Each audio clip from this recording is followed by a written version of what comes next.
focus on the abnormal molecular masses. As you have seen about the colligative properties, that the colligative, what all the four colligative properties which we have discussed, you have seen that the colligative properties are very helpful in calculating the molecular masses of the non-volatile solute. So the point was that the accurate values of molecular masses can be determined if the solutions are dilute, or the solute must not dissociate or associate. So suppose I am just making a small diagram, that I am making a solution of a solution in which a solvent and solute is added, and the solute which I am adding is a non-volatile in nature, and I want to calculate, after that I have seen the different colligative properties like elevation, boiling point, or depression in your freezing point, or osmotic pressure, or lowering, relative lowering of vapor pressure we have seen, है ना. So what is the case, that you know this particular solute is having a molecular mass. So what happened, the case arises that colligative properties is only helpful to determine, because you have seen in most of the colligative properties in all these rows, you were seeing that mass of the non-volatile solutes we can easily calculate. So from that particular properties you are able to calculate the molecular masses. Now the word comes abnormal. How come this abnormal word came, and what does it mean? So normally this non-volatile solute must be having a molecular mass. So this molecular mass, whatever be, definitely it will have a formula, and you will calculate with the help of that formula, you will calculate this molecular mass. एक point तो ये हुआ, from the chemical formula you can calculate the molecular mass. Second thing is that with the formulas that were given, है ना, you will do the experiment. जैसे आपने elevation, boiling point का experiment करा और उसका फॉर्मूला फिट करा, वहाँ से आपने फॉर्मूला लगाया और मॉलिकुलर मास की आपने वैल्यू निकाल ली of the particular non volatile solid. But it can, the accurate values of these molecular masses can be obtain. मतलब एक्यूरेट वैल्यू आपको कब मिलेंगी? Only the two things, when the solution is in dilute condition, and second thing is that the solute was not goes for dissociation or association. तो आपको जो molecular formula, भाई आपने फॉर्मूले फिट करे और इसमें आपने सीधे मॉलिकुलर फार्मूला का आपने कैलकुलेशन वेट निकाल लिया, ठीक है. अब जो मॉलिकुलर फार्मूला आपने कैलकुलेटेड वेट निकाला है, ये आपको एग्जैक्टली सेम मिलना चाहिए जो आपने केमिकल फार्मूले से आप मॉलिकुलर वेट निकालोगे, ठीक है. तो if the twos are same, it's mean there is no change in the molecular masses. But sometimes it's happen that it is change, it is not these two. अब molecular masses अगर आप निकालना चाहोगे तो फ़र्क निकलता है, एक एक्सपेरिमेंटली और एक जो आप फॉर्मूले के थ्रू निकालते हो, है ना. अब पॉइंट क्या हुआ कि ये कब एक्यूरेटली सही निकलेगा आपका मॉलिकुलर मासेस? पहली चीज़ है, जब सोल्यूशन क्या होना चाहिए, डाइल्यूट कंडीशन में होना चाहिए, पहली चीज़, ठीक है. Dilute, it should be, the solution should be dilute. Second thing is that the solute आप add on कर रहे हो, it should not goes for, does not goes for association or dissociation, ठीक है. ये दोनों कंडीशन जो आपका नॉन वोलेटाइल सॉलिड आप डाल रहे हैं उनके साथ ये थ्योरी नहीं होनी चाहिए, ठीक. तो ये चीज़ आती है. अब अगर सपोज़ करो आपने एक जनरल आइडिया, आपने यह सॉल्यूट लिया, इसका मॉलिकुलर मास आपका एग्जैक्टली, मतलब जो एक्सपेरिमेंटल वैल्यू वो भी सेम निकल गई, जो नॉर्मल मॉलिकुलर फॉर्मूले की से आप निकालते हैं मॉलिकुलर मासेस वो भी सेम निकल गए. इसका मतलब ये दोनों पॉइंट इस पर्टिकुलर सॉल्यूट्स पे अप्लाइड हो रहे हैं. Means the solution will be a dilute solution. And second thing is that the solute is not going for dissociation nor it is going for association. Right, now what happens in association, what happened in dissociation? Let's have an idea what does it mean. Initially we will see the small things of it, then we will go for detail part. Dissociation, and you must understand, you are saying like NaCl, आप एक electrolyte use कर रहे हो, है ना. This is basically from your electrolyte compound, it gives you an ions, है ना, ions दे देता है. अब डिसोसिएशन मतलब सपोज करो initially I am taking over 100 molecules, these 100 molecules in the aqueous condition ये डिसोसिएशन पे जाते हैं, डिसोसिएट होकर हम आयंस देते हैं. तो 100 आयंस आपको Na के मिले, 100 आयंस आपको Cl के मिले. तो क्या हुआ, नंबर ऑफ पार्टिकल्स भी क्या हो गए, डिसोसिएशन की वजह से बढ़ गए. तो एक पॉइंट आना चाहिए, वो यहाँ आया कि when dissociation will happen the number of particles will increase, ठीक है. Number of particles are will increase over या इन केस ऑफ डिसोसिएशन। अब मॉलिकुलर मास जो आपका इसका निकला है वो आप अगर एक्सपेरिमेंटली मॉलिकुलर मास निकलेंगे तो देखेंगे फ़र्क आएगा आपका, ठीक है, वो एग्जैक्टली सेम नहीं आएगा, है ना, तो क्योंकि वो डिसोसिएशन पे चला गया है। तो this thing you have to keep it in mind that, ठीक है, molecular masses will be over in this experiment also. जो मॉलिकुलर मास होगा आपका वो चेंज्ड होगा, ठीक है, मतलब एक आपकी थ्योरेटिकल वैल्यू होगी, एक आपकी एक्सपेरिमेंटल वैल्यू होगी, तो वो दोनों में चेंजेस होंगे, बल्कि मॉलिकुलर मास आपका डिक्रीज आएगा। I will show you in a detail form, I just now I am giving you an idea of it. अब एसोसिएशन में क्या होता है कि जैसे मॉलिक्यूल्स होते हैं कुछ, वो आपस में एसोसिएट हो जाए, जैसे एक मॉलिक्यूल दूसरे मॉलिक्यूल्स के साथ मिलकर एक बड़ा मॉलिक्यूल बना ले, है ना, बिग मॉलिक्यूल बना लिया इसमें, तो ये क्या हो गया, एसोसिएशन की प्रोसेस हो गई। तो over year what happened, the number of particles decreases. अब फॉर एग्जांपल जैसे हमने यहाँ पे लिया बेंजोइक एसिड, बेंजोइक एसिड का कंडीशन होती है ये डाइमर बनाता है, ठीक है, ये एसोसिएशन होके ये डाइमर बना लेता है। तो अब कॉमन सेंस लगाओ, जो इनिशियली तुम्हारा मॉलिकुलर मास है वो कम होगा और जो डाइमर का अगर मॉलिकुलर मास निकालोगे वो ज़्यादा। अब जैसे यहाँ पे ही हम देखें, इसका अगर आप निकालोगे 23 + 35.5 करके, और ये इंडिविजुअली आप देखो इसका 23 है, इसका 35.5 है, सो इट्स बीन डिक्रीजिंग। तभी मैंने कहा मॉलिकुलर मास यहाँ डिक्रीज़ होता है, यहाँ पे क्या है, मॉलिकुलर मास इंक्रीज़ होगा। अब इसको कैलकुलेट करोगे फ़र्क होगा, इसका कैलकुलेटर ट्वाइस ऑफ दैट हो जाएगा। तो molecular mass over in case of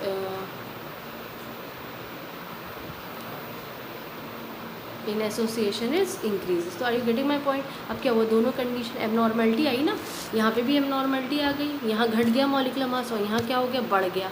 number of particles यहाँ पे क्या हुए, डिसोसिएशन में इंक्रीज हुए, यहाँ पे number of particles are getting decrease. So that was. अब इसके ऊपर से अब प्रॉब्लम क्या हुई, अब देखो कॉलिगेटिव की क्या प्रॉब्लम हो गई। कॉलिगेटिव प्रॉपर्टीज़, ये रूल है, is directly proportional to the number of particles of solute, यही है ना। तो जहाँ पर भी नंबर ऑफ पार्टिकल्स बढ़ेंगे वहाँ कॉलिगेटिव प्रॉपर्टी बढ़ेगी, जहाँ नंबर ऑफ पार्टिकल्स डिक्रीज होंगे कॉलिगेटिव प्रॉपर्टीज़ डिक्रीज होगी। और दूसरी क्या प्रॉब्लम है, जो मॉलिकुलर मास होते हैं, molecular mass is inversely proportional to the colligative properties. अब एक एग्जाम्पल लेके चलते हैं ना, is inversely proportional to the colligative property. This you should understand that both are not in direct relationship but it is inversely proportional. अब इसको बहुत सी books में इसको है ना ट्राइंगल से भी रिलेट अप करते हैं, ठीक है, इसको ट्राइंगल से भी रिप्रेजेंट करते हैं एक ऐसे। तो हीट पर समझना, ये they are talking about the colligative property. So are you getting my point. तो यहाँ पे दो पॉइंट निकले, तो colligative property is directly proportional to number of particles of solute, molecular mass is inversely of colligative properties, और one more formula, molecular mass is inversely proportional to number of particles of solute.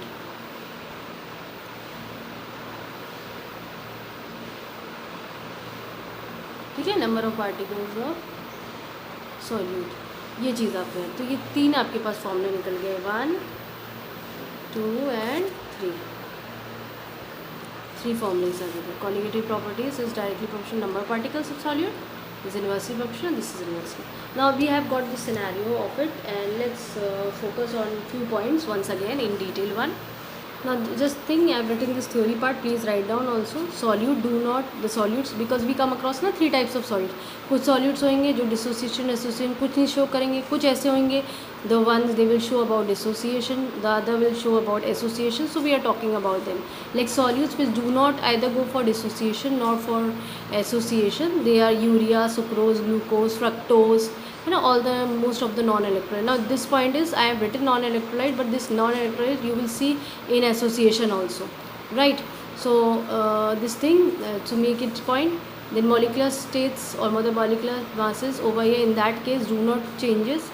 Colligative properties have normal values as the molecular masses is same. तो जो भी colligative properties होती है वो same होती है, number of particle जो पहले थे एक्सपेरिमेंट के बाद भी सेम रहेंगे, ठीक है, that thing you have to. Now we will focus about the solutes. which undergoes association. I have already mentioned you that everything is happening in the solution. So when a particular solute which is the non-volatile in nature, they go for association, they form dimers or trimers or tetramers, anything is been there. Dimers में 2 molecules हो जाएंगे, trimers में 3 molecules will combine, tetramers में 4 molecules. So again I am taking a benzoic acid. It goes for association part, 2 molecules of it goes for association and they form dimers. So I have already explained you that the number of particles in this has been it is decreasing, but the molecular mass is increasing. So molecular state जो है वो आपका change होता है and higher value of observe मतलब जो आप experiment करने के बाद मॉलिकुलर मास निकालेंगे वो वैल्यू बड़ी भी आती है. जब थ्योरेटिकली देखेंगे वो वैल्यू कम होएगी मॉलिकुलर मास की. एक्सपेरिमेंट जब इनका हो जाएगा तो ये क्या करेंगे, आपको ज़्यादा वैल्यू देंगे. तो कॉलिगेटिव प्रॉपर्टी पे क्या असर होना चाहिए जब मॉलिकुलर मास बढ़ रहा है? Colligative property is inversely proportional to the molecular mass. So if the molecular mass is higher, colligative property will decrease, or in the other hand you can say that the colligative property is directly proportional to the number of particles. So if your colligative property is decreasing, it means the number of particle is also decreasing. Are you getting my point? Colligative properties is directly proportional to number of particles of the solute. So if colligative properties over here is decreasing, the number of particles will also increase. So if the colligative property is decreasing, the molecular mass will increase. Now let's come to the next scenario. Solute that undergoes dissociation in solution. I have written mainly make a point that all the electrolytes, electrovalence compounds जो होते हैं, they go for dissociation part. So NaCl, KCl, anything you can use, but you should know that how many ions is been there है ना. जैसे for example if CaCl2, you should know child that how it is been there. आपको इस condition में applied होगा Ca+2 and twice of Cl-. So this part you should know by your own. So over here you can see the number of particles are increasing. So colligative properties will increase over here, but your molecular mass will be decrease over here because the same theory will applied. ये point ज़रूर लिख लेना जब भी ये reasoning में आता है. These types of questions are asked in reasoning points. So please focus on the reasoning part of it. So what is the case? The number of particles will increase, colligative properties will increase, molecular mass will or molecular state will also change, but it will, what the case of the molecular mass? The molecular mass will be lower. The lower value of the molecular mass will be obtained over here. So the magnitude of the colligative property will increase because the number of particles are increasing. I am discussing with you one question. So please focus on that question that is been asked in the board. This is a general question which I am showing you that the urea KCl benzoic acid whose molecular mass will be more, and what will be the effect on the colligative properties. ठीक है, तो let's focus on this that the molecular mass will be more for the benzoic acid because it goes for association. ठीक है, ये association पे जाता है, याद आ रहा है ये चीज़ें, तो ये association पे जाता है. KCl goes for dissociation, अभी हमने देखा है dissociation. Benzoic acid goes for association, and urea do not go for association or dissociation. ठीक है, so now you can get an idea that molecular mass will be more for this part, है ना, and because of it the colligative properties will be less over here. यहाँ पे the molecular mass will be same, the colligative property will also remain same क्योंकि they are not going for association or for dissociation. So molecular mass will be the same. जो experimental molecular mass निकलेगा और observed molecular mass वो दोनों same होंगे आपके, और जो आपका colligative properties होगी वो भी same है क्योंकि number of particles is not changing. Over here the number of particles is been decreasing over here, so the colligative property will decrease. Second thing is that the molecular mass is increasing, so colligative property is decreased. Over here the molecular mass is decreases, colligative property will increase. Let's write down the answer also.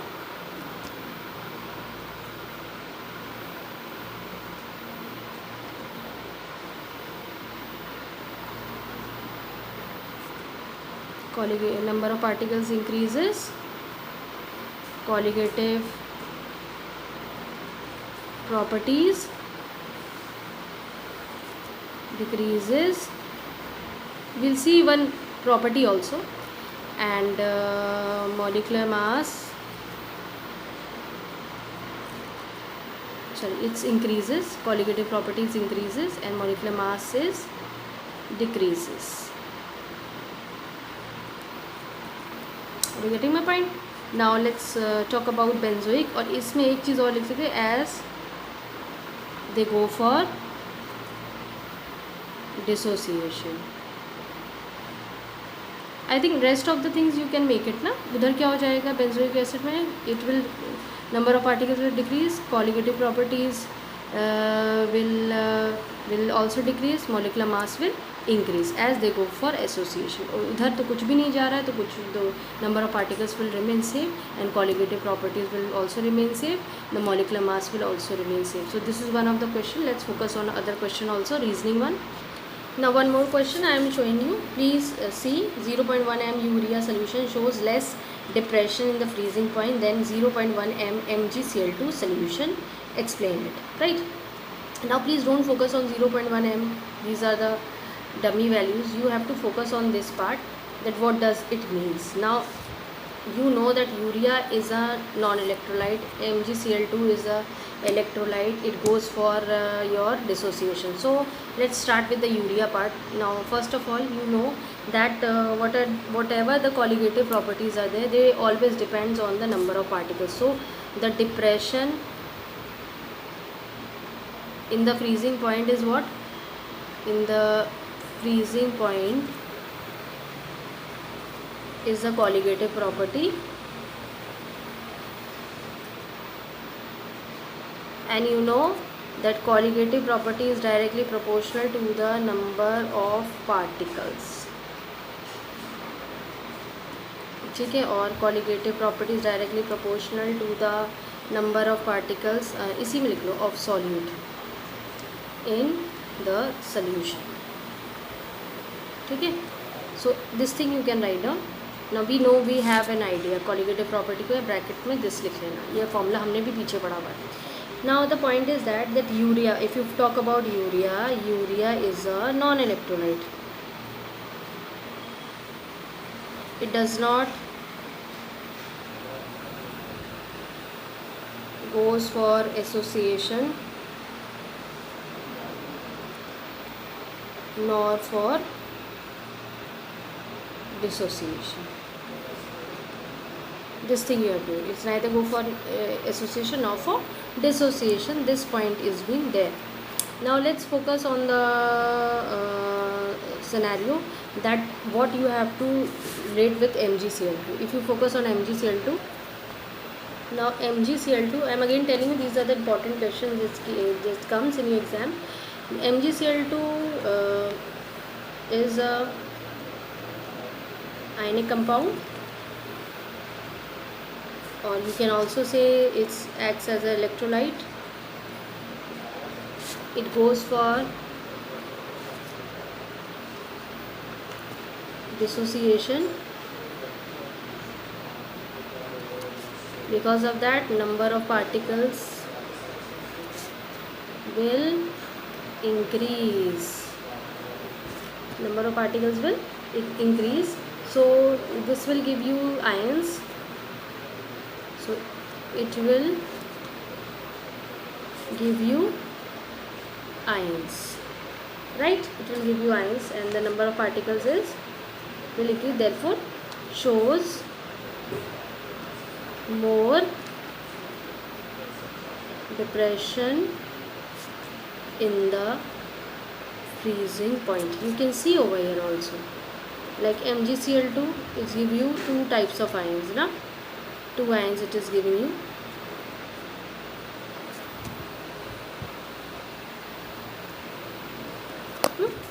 So number of particles are more.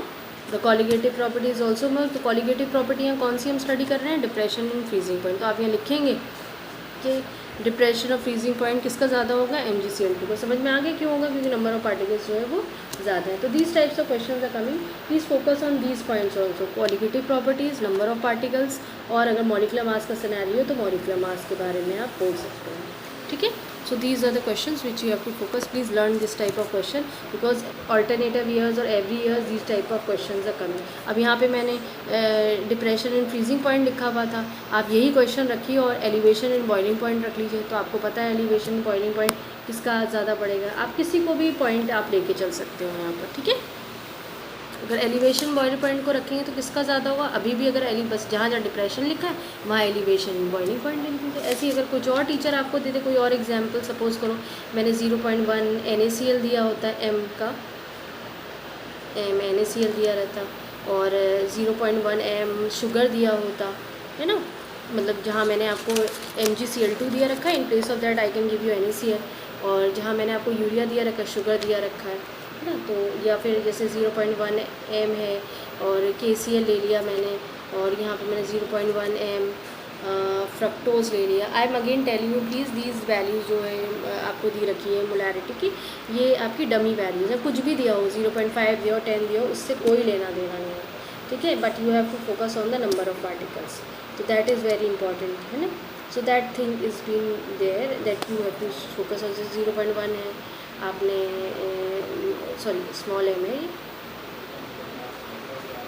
या capital M, कुछ भी आप यहाँ molar molarity भी use कर सकते हैं, molality भी यूज़ कर सकते हैं, जैसे मैंने यहाँ पे मोलल भी यूज़ कर सकते हैं है ना, या फिर हमने 0.1 मोलल यूरिया, तो सबका आंसर यही रहेगा। अब इसमें कोई भी मैं कॉलिगेटिव प्रॉपर्टी लगा दूँ, चाहे मैं एलिवेशन इन बॉइलिंग पॉइंट ले लूँ, एलिवेशन ऑफ बॉइलिंग पॉइंट, या depression in freezing point, theory तो यही चलेगी, यही पॉइंट चलेगा, क्योंकि कहाँ पे डिसोसिएशन कहाँ पे एसोसिएशन हो रहा है, तो कुछ भी हो जाए बेटा, एलिवेशन हो जाए, या इसमें आप टीचर आपको डिप्रेशन ऑफ फ्रीजिंग पॉइंट ले ले, या इन फ्रीजिंग पॉइंट ले ले, है ना, या ऑस्मोटिक प्रेशर ले ले, कुछ भी ले ले, but things will go like that only. So please focus on these types of reasoning parts questions. Hopefully this is clear to you. Important portion है, don't forget it to learn it. Reasonings comes from these topics, especially in the board examinations. And one more thing we can understand also. Now children, I have written this particular things. अब जैसे मैंने यहाँ पे कुछ आपके examples दिए रखे हैं, and I have written over here the concentration also 0.1 M दिया रखा। Now you have to arrange them in the increasing order of the freezing है ना point. So increasing order of the freezing point, now सबसे पहले तो you should analyze कि what are they, भाई this thing you know it is a it goes for dissociation, ये भी dissociation पे जा रहा है, ये भी dissociation, concentration सबका एक है, और ये जो है आपका क्या नाम है इसका, it is your glucose, it's a non-electrolyte, तो this particular example neither go for association nor for dissociation. Now check these things all अभी मैम ने बोला कि ये सब electrolytes हैं, ये सब जाएंगे।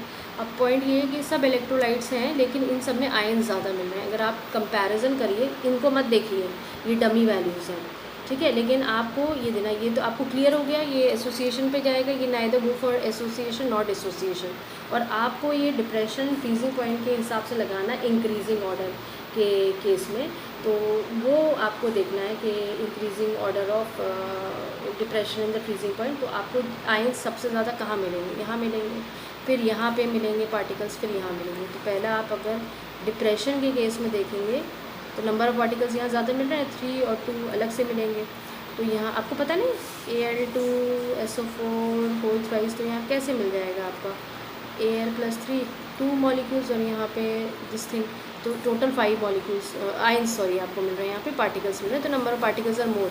पहले इस केस में ज़्यादा है, क्योंकि देखो तुम लोग अगर फ्रीजिंग पॉइंट देखोगे तो वहाँ अलग रखना, डिप्रेशन एंड फ्रीजिंग पॉइंट की बात कर रहे हो, तो इंक्रीजिंग ऑर्डर है, तो इंक्रीजिंग की कंडीशन में आपको ध्यान देना है कि ये ज़्यादा देगा, फिर आपका number of particles are more, तो this thing will be more, फिर